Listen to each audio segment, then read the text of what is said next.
नमस्कार, मी दीपाली तुमचं मनापासून स्वागत करते आपल्या एका नवीन व्हिडिओमध्ये. तर आत्ता बसलं दुपारी 3:30. म्हणजे कामं वगैरे आवरले सकाळपासूनची.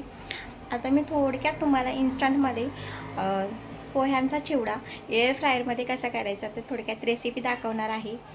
तर चला तर मग रेसिपीला सुरुवात करूया. तर इथे मी पोहे घेतलेत, आपले कांदे पोह्यांचेच घेतलेत, जाडवाले असतात ते 3 वाटी घेतलेत. आणि इथे घेतलेत शेंगदाणे, डाळ, कढीपत्ता, 4-5 लसूण पाकळ्या, धना पावडर आणि हळद. धना जिरा पावडर मिक्स आहे त्याच्यामुळे हे ते जिरं थोडंसं घेतलं आहे, आणि मोहरी आणि तेल, आणि इथे 2च मिरच्या घेतल्यात. मला तिखट थोडं जास्त हवं असेल तर घेऊ शकता. एअर फ्रायरला करायचं त्याच्यामुळे तेल थोडंसंच लागणार आहे आपल्याला. तर आता आपण सुरुवात करूया. आता हे जे पोहे घेतलेत ना आपण, ते चाळणीमध्ये चांगले चाळून घेऊयात. तर इथे आपला एअर फ्रायर घेतला आहे, लावला आहे मी इथे भांडं घेतलं आहे फ्रायरचं, आणि याच्यामध्ये आहेत ना हे पोहे आपण टाकून घेऊया.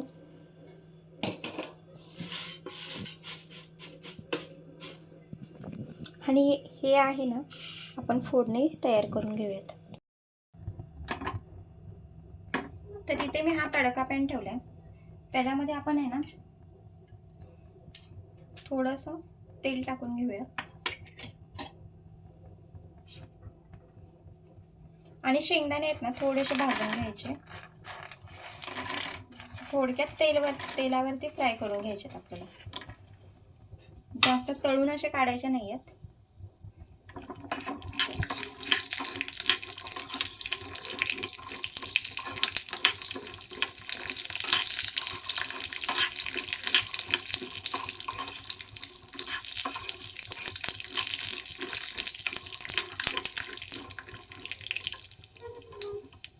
आता याच्यामध्ये आपल्याला ही डाळ घेतली ना भाजलेली, ती पण टाकून घेऊया.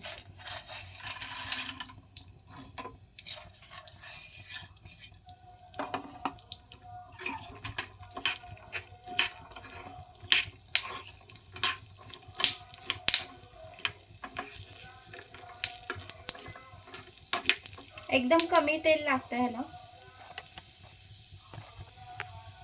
आता याचा कलर चेंज झालाय, आपण हे पोह्यांवरती काढून घेऊया. आणि आता आपण ना फोडणी देऊन घेऊया.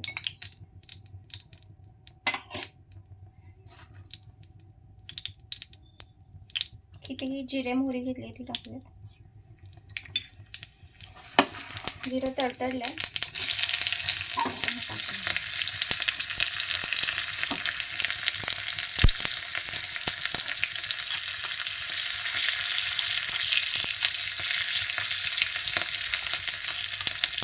आता गॅस बंद करूया. हे आपण खाली काढून घेतलंय, त्याच्यामध्ये जे आपण हळद आणि धना जिरा पावडर घेतली ती टाकूया.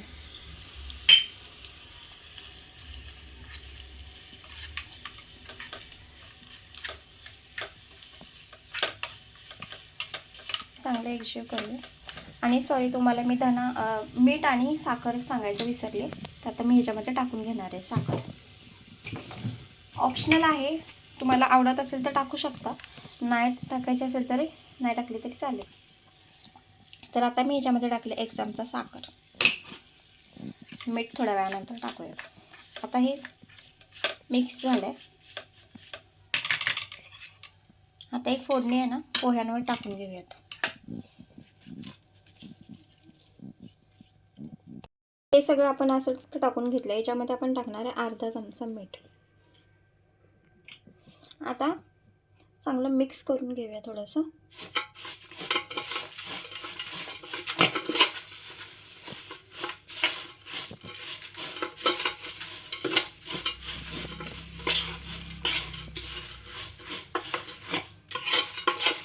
फक्त 2 चमच्यामध्ये 2 चमचा तेल टाकलेलं. आता हे आहे ना एअर फ्रायरला आपण लावून घेऊयात. तर मी आता ही एअर फ्रायरला लावले. एअर फ्रायर चालू करूया. इथे आपण आहे ना, तर इथे एअर फ्रायरला आपण 180 डिग्री सेल्सिअसवरती 5 मिनिटासाठी ठेवलं आहे. आणि आपण 5 मिनिटानंतर परत हलवून घेणार आहे आणि परत 5 मिनिटासाठी ठेवणार आहे. तर आता 5 मिनिटं झाले, ते एअर फ्रायर मी बंद केल्या. बघूया आता आपला चिवडा कसा झाला. बापरे, हे बघा 10 मिनटासाठी नाही लावून बरं झालं. आता ब्राऊन झाला असता थोडंसं. हा बघा गरमच आहे थोडं, पण सुरसुरीत झालं बघा. एकदम कमी तेलामध्ये आणि हेल्दी असं झालं आहे बघा. खूप छान भाजलं गेलं आहे सर्व. तर आता हा आपला पोह्यांचा चिवडा इन्स्टंट असा तयार झाला आहे. तर आता आपला पोह्यांचा चिवडा एअर फ्रायरमध्ये तयार झाला आहे.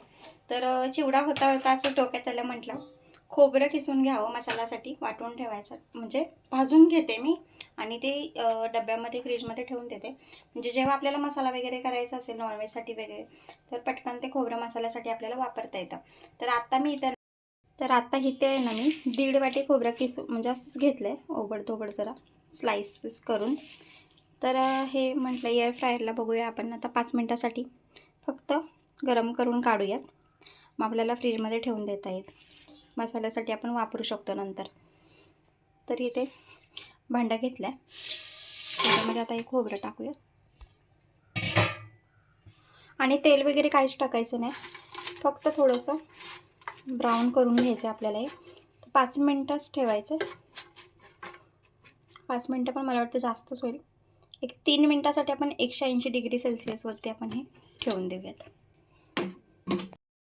तरी ते एअर फ्रायरला आहे ना 5 मिनटापेक्षा कमी टायमिंग येत नाही आहे. मग आपण त्याच्या अगोदरच थोडं बंद करूयात.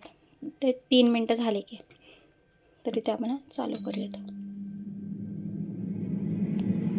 आपण आहे ना चिवड्यासाठी 2 ते 3 चमचे तेल घेतलेलं, त्याच्यातलं पण हे एवढं तेल शिल्लक राहिलं आहे. म्हणजे 2 चमचे तेलातच आपला चिवडा तयार झाला. तर 3 मिनटं झालेत, मी एअर फ्रायर बंद करून घेतला. आता आपण खोबरं टाकलेलं ते बघूया कसं झालं आहे ते. बापरे, हे बघा खूप छान भाजलं गेलं आहे. गरम आहे थोडं. तर इथे मी काटा चमचा घेतला आहे. जसं आपण गॅसवरती कढईमध्ये भाजतो ना, असंच गोल्डन कलर आला ह्याला. जास्त पण नाही भाजलं गेलं आहे, म्हणजे स्लाइसेस केलेलं आहेत. आणि 3 मिनटं ह्याच्यासाठी पुष्कळ आहेत. तर आता हे खोबरं आहे ना आपण फ्रीजमध्ये असंच ठेवून देऊ शकतो, म्हणजे ते आपल्याला जेव्हा पाहिजे तेव्हा मसाल्यासाठी वापरता येईल. तर हा एक्सपेरिमेंट आपला फेल केलेला नाही आहे. तर आता खोबरं तर आपलं झालं आहे भाजून. तर मी हे शेंगदाणे घेतलेत बघा. शेंगदाणे पण आपण जेव्हा शेंगदाण्याचं कूट करायचं असतं तेव्हा आपण भाजून घेतो.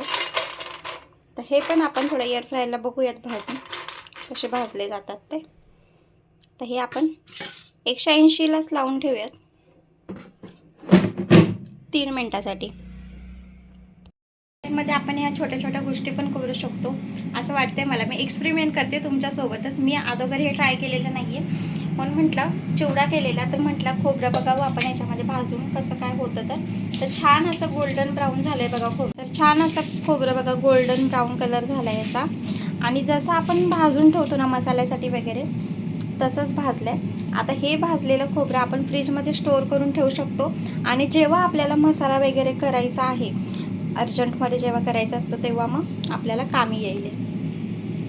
बघा जसं तव्यावर भाजतो आपण तसंच भाजलं आहे. 2 मिनटं झालेत आणि याचा शेंगदाण्याचा तडतड आवाज येतो आहे. हे बघा.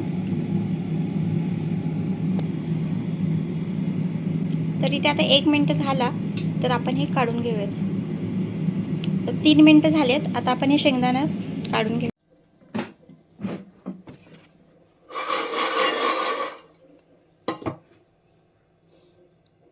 ते ऑलरेडी ब्राऊन असल्यामुळे तुम्हाला समजणार नाही ते. बघा परफेक्ट भाजलेत बघा. टर्फल पण निघतात त्याची, कारण का गरम गरम असल्यावरती पटकन टर्फल निघत नाही याचं. थोडेसे थंड झाल्यावरती आपल्याला समजतील ते. पण भाजलेत मस्त. तर शेंगदाण्याच्या कुटासाठी आपण हे वापरू शकतो. हे बघा ते आपला चिवडा देखील थंड झाला आहे बघा. आणि क्रंचीनेस बघायचा कसला भारी येतो. खूप छान कुरकुरीत झालं आहे.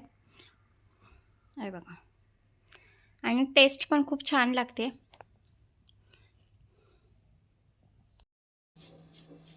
तर इथे मी पोह्यांचा चिवडा ट्राय करते.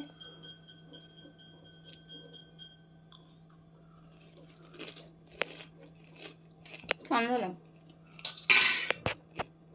एवढा भारी कुरकुरीत झाला ना, जसं आपण करतो ना गॅसवरती फ्राय वगैरे करून, तसाच सेम झाला. इन्स्टंट करायचं असेल तर आपण ट्राय करू शकतो नक्कीच. खूप छान झाला. तर एअर फ्रायरमध्ये आपण नवीन रेसिपी पण ट्राय करू शकतो. त्याच्यासोबत ह्या अशा शॉर्टकट ट्रिक पण आपण ट्राय करू शकतो. आणि खूप छान एक्सपेरिमेंट आहे बघा. आपले शेंगदाणे वगैरे झाले किंवा खोबरं झालं, ह्या गोष्टी आपण आहे ना ऑलरेडी भाजून फ्रीजमध्ये थोडंसं, नाही तर किसून वगैरे फ्रीजमध्ये ठेवून देतो खोबरं वगैरे. पण असं ठेवलं की आपल्याला इन्स्टंट जेव्हा पण मसाला वगैरे करायचा असेल ना, तेव्हा आपल्याला ते कामी येईल. तर तुम्हाला माझा छोटासा व्हिडिओ कसा वाटला? तर तुम्हाला व्हिडिओ आवडल्यास लाईक करा, शेअर करा आणि सबस्क्राईब करायला विसरू नका. भेटूया एका नवीन व्हिडिओमध्ये. तोपर्यंत काळजी घ्या.